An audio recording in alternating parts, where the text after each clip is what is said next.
8 जुलाई को कराची पुलिस ने एक अपार्टमेंट को खोलने की कोशिश की क्योंकि कोर्ट की तरफ से ये ऑर्डर आ चुका था कि इस अपार्टमेंट के रहने वाले जो लोग हैं उनसे अपार्टमेंट को खाली कराया जाए। इसीलिए कराची पुलिस ने इस अपार्टमेंट को खोला। पुलिस जैसे ही अपार्टमेंट के अंदर जाती है तो वहाँ से हुमैरा असगर की डेड बॉडी मिलती है।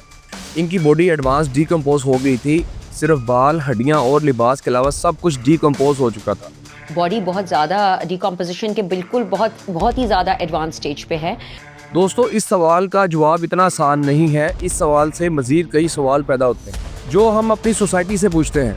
डेड बॉडी इतनी पुरानी हो चुकी थी कि पोस्टमार्टम से भी मौत का पता लगना मुश्किल था। हमारे पास यूँ समझिए कि एक लिमिटेशन होती है ये ऑटोप्सी की कि जितना ज़्यादा एडवांस डिकम्पोजिशन हो जाता है फिर हमारा उतना मुश्किल हो जाता है इंजरीज़ को आइडेंटिफाई करना। पुलिस को कहीं से भी फोर्स एंट्री का सबूत नहीं मिला क्योंकि दरवाजे और खिड़कियां अंदर से ही बंद थी, तो इसे मर्डर डिक्लेयर कर दिया गया। इनके फ्रीजर में से जो भी खाने की अशिया मिली उनमें एक्सपायरी डेट भी खत्म हो चुकी थी। इनके जो घर से ईडेबल आइटम्स मिले इनके रेफ्रिजरेटर से, उनकी भी एक्सपायरी अराउंड कोई अक्टूबर के टाइम की थी। इलेक्ट्रिसिटी के बिल भी अक्टूबर के बाद आना बंद हो गए थे और इसके बाद इनकी लाइट डिस्कनेक्ट कर दी गई। जो है बिल्स आ रहे थे, यूटिलिटी बिल्स आ रहे थे इलेक्ट्रिसिटी के, वो भी अक्टूबर में ही इनकी सिर्फ जो है उसमें कंजप्शन है इलेक्ट्रिसिटी की, उसके बाद इनकी इलेक्ट्रिसिटी डिस्कनेक्ट कर दी गई थी। इन्वेस्टिगेशन के मुताबिक इनके फ्लैट के सामने जो नेबर्स रहते थे वो अक्टूबर से फेब तक वेकेशंस पे गए थे और यही वो टाइम था जब हुमैरा असगर की जो डेड बॉडी थी वो डिकम्पोज हो रही थी, जिससे स्मेल भी आती थी। बट बदकिस्मती से जो नेबर्स थे वो भी मौजूद नहीं थे। तो बॉडी का जो इनिशियल फेज होता है, द इनिशियल 3 मंथ्स, यूँ समझिए कि शुरू के 45-50 दिन तो बहुत ज़्यादा स्मेल के होते हैं, बट देन उसके बाद वो सब्सिक्वेंटली कम होती चली जाती है स्मेल। हुमैरा असगर अपनी फैमिली से अलग रहती थी। शोबिस की इंडस्ट्री और मॉडलिंग की वजह से इनकी फैमिली ने इनसे बाइकआउट किया हुआ था, जिसकी वजह से इनका अपनी फैमिली से बहुत कम मिलना जुलना था। इसका इजहार इन्होंने अपने कुछ इंटरव्यूज़ में भी किया था और 2018 में ये लाहौर से कराची मुंतकिल हो गई थी और वहाँ से अपने करियर का स्टार्ट किया। अफसोस की बात ये भी है कि जब हुमैरा असगर की लाश मिली तो इनके वालिद ने इनकी लाश को वसूल करने से इनकार कर दिया और कहा कि हमारा इस लाश से कोई ताल्लुक नहीं है। पुलिस के मुताबिक खातून के वालिद ने लाश वसूल करने से ही इनकार कर दिया। ताहम बाद में इनके भाई ने इनकी लाश लाहौर से कराची आकर वसूल की और इनका कहना था कि बहन खुद ही रब्ता करती थी, हमारा इनसे कोई ताल्लुक नहीं था। तकरीबन कोई 1 से 1.5 साल 1 ईयर कह रहे, उसका हमारे साथ रब्ता बिल्कुल ख़त्म हो गया।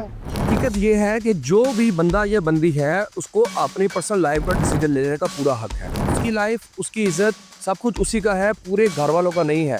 यहाँ पे होता ये है कि सारे घर वाले की इज्जत उस एक बच्चे की इज्जत बना दी जाती है। हम किसी की पर्सनल ओपिनियन नहीं ले रहे हैं और ना ही किसी वन साइडेड को बात कर रहे हैं। We need to understand that हर किसी की अपनी पर्सनल लाइफ है और उसको अपनी लाइफ में डिसीजन लेने का पूरा हक है, मगर यहाँ पे एक पूरे ख़ानदान की इज्जत का मसला एक लड़की के ऊपर डाल दिया जाता है। तो सिंध हुकूमत ने हुमैरा असगर के जो बॉडी के नमूने थे वो लाहौर मुंतकिल कर दिए हैं, अभी रिपोर्ट आना बाकी है।